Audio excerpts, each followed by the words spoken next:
자, 만약에 말이죠. 우리가 너무나 당연하게 생각했던 이 현실이 어느 날 갑자기 와르르 무너지기 시작했다면 어떨 것 같으세요? 오늘 우리가 할 이야기는 바로 우주에 대한 모든 규칙을 완전히 새로 쓴 한 편의 거대한 과학 탐정 소설 같은 이야기입니다. 모든 게 예측 가능하고 딱딱 맞아떨어지던 세상이 어떻게 미스터리로 가득 찬 양자 세계로 바뀌게 됐는지 지금부터 저랑 같이 그 단서들을 하나하나 따라가 보시죠. 네, 시작부터 아주 강렬한 문장이죠. 새로운 양자역학은 우리의 모든 개념을 크게 바꾸어 놓았습니다. 이게 1933년에 노벨위원회가 한 말이거든요. 이 한마디만 봐도 우리가 지금부터 파헤쳐볼 이 혁명이 대체 얼마나 엄청난 거였는지 감이 오시죠? 이건 그냥 뭐 하나 새로 발견했다 이런 차원의 얘기가 아니에요. 말 그대로 우리가 발 딛고 서 있는 이 현실 자체를 완전히 다시 정의해버린 그런 사건이었습니다. 이야기의 배경은 20세기 초입니다. 이때 물리학계 분위기는 어땠냐면 이제 거의 다 끝났다. 우주의 비밀은 다 풀렸다. 이런 느낌이었어요. 모든 게 예측 가능하고 아주 질서정연했죠. 뭐랄까, 완벽하게 지어진 건물 같았다고 할까요? 그런데 말이죠. 아주 작은 저 원자 수준의 세계에서 도저히 설명할 수 없는 이상한 현상들이 하나 둘씩 나타나기 시작한 겁니다. 그러면서 이 완벽해 보였던 건물에 금이 가기 시작한 거죠. 그 첫 번째 균열을 발견한 사람이 바로 막스 플랑크입니다. 이 사람이 뭘 알아냈냐면 에너지가 우리가 생각하는 것처럼 물처럼 쭉 이어져서 흐르는 게 아니라는 거예요. 그게 아니라 마치 동전처럼 하나, 둘 이렇게 뚝뚝 끊어지는 덩어리로 존재한다는 거죠. 그리고 이 작은 에너지 덩어리에 양자라는 이름을 붙였습니다. 와, 이건 진짜 당시 물리학의 가장 기본 전제를 뿌리부터 흔들어버리는 그야말로 혁명적인 생각이었습니다. 그리고 이 새로운 양자 세계의 가장 기본적인 단위를 나타내는 아주 중요한 숫자가 등장하는데 이게 바로 플랑크 상수입니다. 정말 작은 숫자인데 이 숫자가 바로 우리가 앞으로 풀어나갈 모든 미스터리의 핵심 열쇠가 되어 우주를 지배하는 가장 근본적인 규칙 중 하나라고 할 수 있죠. 자, 플랑크가 문을 열었으니 다음 탐정이 등장해야겠죠? 바로 닐스 보어입니다. 보어는 플랑크가 말한 그 양자 아이디어를 원자 모형에 한번 적용해 본 거예요. 그랬더니 뭐가 나왔냐면 전자가 핵 주변을 아무렇게나 막 도는 게 아니라 마치 행성들이 태양 주위를 돌듯이 딱 정해진 궤도로만 돈다는 거죠. 와, 정말 우아하고 아름다운 마치 작은 태양계 같은 모델이 탄생한 겁니다. 그런데 여기서 아주 결정적인 문제가 생겨요. 이 멋진 모델이 딱 하나, 가장 단순한 원자인 수소한테는 기가 막히게 잘 들어맞는데 다른 원자들한테는 전혀 먹히지가 않는 거예요. 뭔가 아주 중요하고 근본적인 걸 놓치고 있었던 거죠. 미스터리의 핵심은 아직 풀리지 않았습니다. 자, 그럼 우리 탐정 이야기의 다음 단서로 넘어가 볼까요? 이건 정말 당시 사람들의 모든 상식을 완전히 뒤엎어버리는 그런 개념이었습니다. 이 기가 막힌 아이디어를 낸 사람은 프랑스의 귀족 과학자 루이 드브로이였습니다. 이 사람이 무슨 생각을 했냐면요. 혹시 당구공처럼 단단하다고 생각했던 이 전자 같은 입자가 사실은 저기 호수에 던진 돌멩이처럼 물결처럼 퍼져나가는 파동의 성질도 같이 갖고 있는 거 아닐까? 와, 진짜 당시로서는 상상도 할 수 없는 그런 가설이었죠.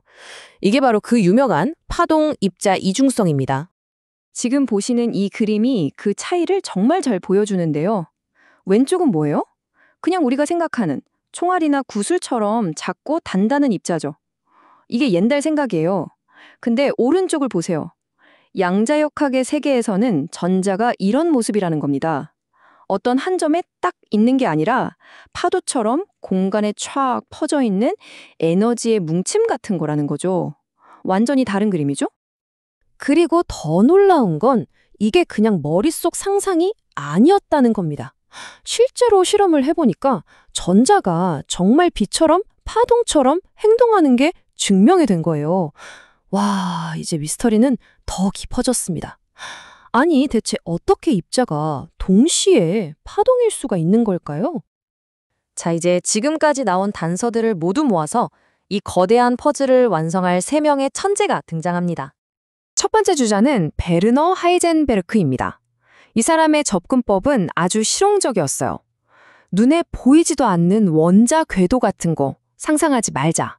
그냥 우리가 실험실에서 실제로 볼 수 있는 것, 측정할 수 있는 데이터만 가지고 이론을 만들자. 그래서 원자가 내뿜는 빛의 주파수나 세기 같은 딱 떨어지는 데이터에만 집중해서 자기만의 양자역학을 만들어냅니다. 두 번째 천재는 에르빈 슈레딩거. 이 사람은 하이젠베르크랑은 완전히 정반대의 길을 갑니다. 데이터가 아니라 드브로에가 던져준 전자는 파동이다라는 아이디어에 꽂힌 거죠. 그래서 전자를 아예 완벽한 파동이라고 보고 그 파동의 움직임을 설명하는 아주 아름답고 유명한 방정식을 만들어내요. 그리고 마지막 주자, 폴 디렉입니다. 이 사람은 스케일이 더 컸어요. 아주 작은 원자 세계의 규칙인 양자역학, 그리고 우주 전체를 설명하는 아인슈타인의 상대성 이론, 이 두 개를 합쳐버리려고 한 거죠. 정말 대담한 시도를 통해서 가장 일반적이고 강력한 버전의 양자역학을 완성해냅니다. 자, 여기가 이 이야기의 진짜 하이라이트입니다. 출발점도 다르고 생각하는 방식도 완전히 달랐던 이 세 사람이 놀랍게도 똑같은 결론에 도달했다는 거예요. 각자 다른 길로 산을 올랐는데 정상에서 딱 만난 거죠. 결국 그들은 우주가 작동하는 방식에 대한 하나의 근본적인 진실을 함께 발견한 셈입니다. 좋습니다. 그럼 이렇게 완성된 새로운 현실은 과연 어떤 모습일까요? 지금부터는 이 양자역학이 보여주는 우리의 상식과는 너무나 다른 아주 기묘하고 이상한 세계로 들어가 보겠습니다. 이게 바로 그 유명한 하이젠베르크의 불확실성 원리입니다. 아주 간단해요. 마치 시소 같은 건데요. 입자의 위치를 저울 한쪽에 올려서 정확하게 재려고 하면 반대쪽에 있는 속도는 완전히 불확실해져 버려요. 반대로 속도를 정확하게 재려고 하면 이번엔 위치를 알 수 없게 되는 거죠. 양자세계에서는 이 두 가지를 동시에 완벽하게 아는 게 애초에 불가능하다는 겁니다. 이게 우주의 법칙이에요. 폴 디렉의 이야기는 진짜 영화 같아요. 그가 만든 복잡한 수학 방정식을 풀다 보니까 뭔가 이상한 답이 툭 튀어나온 거예요. 그게 뭘 의미했냐면 우리가 아는 전자랑 모든 게 똑같은데 전하 부호만 정반대인, 즉 플러스 전기를 뜬 양전자라는 놈이 이 세상에 존재해야만 한다는 거였어요. 다들 에이 설마 했는데 몇 년 뒤에 실제로 실험에서 그 양전자, 즉 반물질이 발견됩니다. 순전히 수학 계산만으로 현실에 존재하지 않던 입자를 예측해낸 거죠. 정말 대단하지 않나요? 하지만 이 모든 것들 중에서 가장 충격적이고 근본적인 변화는 바로 이겁니다. 양자역학의 세계에서는요, 이것 때문에 저것이 일어난다는 식의 명확한 원인과 결과, 즉 인과율이 사라져버렸어요. 대신에 뭘 말할 수 있냐면 이런 일을 하면 저런 결과가 나올 확률이 몇 %다. 딱 여기까지만 말할 수 있는 거예요. 우주가 정교하게 짜인 시계가 아니라 신이 던지는 거대한 주사위 누름판 같다는 정말 충격적인 진실을 마주하게 된 거죠. 자, 이렇게 거대한 탐정 이야기가 막을 내리고 이제 이 위대한 발견을 한 주인공들이 공식적으로 인정받는 순간이 찾아옵니다. 노벨상 수여 과정도 좀 재밌어요. 1932년에는 노벨 물리학상 수상자가 없다고 그냥 넘어갔거든요. 그러고 나서 1933년에 작년상은 하이젠베르크에게 주고 올해상은 슈레딩거와 디렉에게 공동으로 수여합니다. 이렇게 해서 이 양자역학을 만든 3명의 거장들을 모두 챙겨준 거죠. 그러니까 정리하자면 이런 겁니다. 하이젠베르크는 측정 가능한 데이터로 양자역학의 뼈대를 세운 공로, 슈러딩거는 파동이라는 개념으로 아주 강력하고 유용한 도구를 만든 공로, 그리고 디렉은 이 모든 걸 통합하고 심지어 반물질이라는 새로운 세계까지 예측한 공로. 이 세 가지 위대한 업적을 인정해서 과학계 최고의 영예를 안겨준 거죠. 결국 이 모든 이야기는 하나의 아주 근본적인 질문으로 우리를 이끕니다.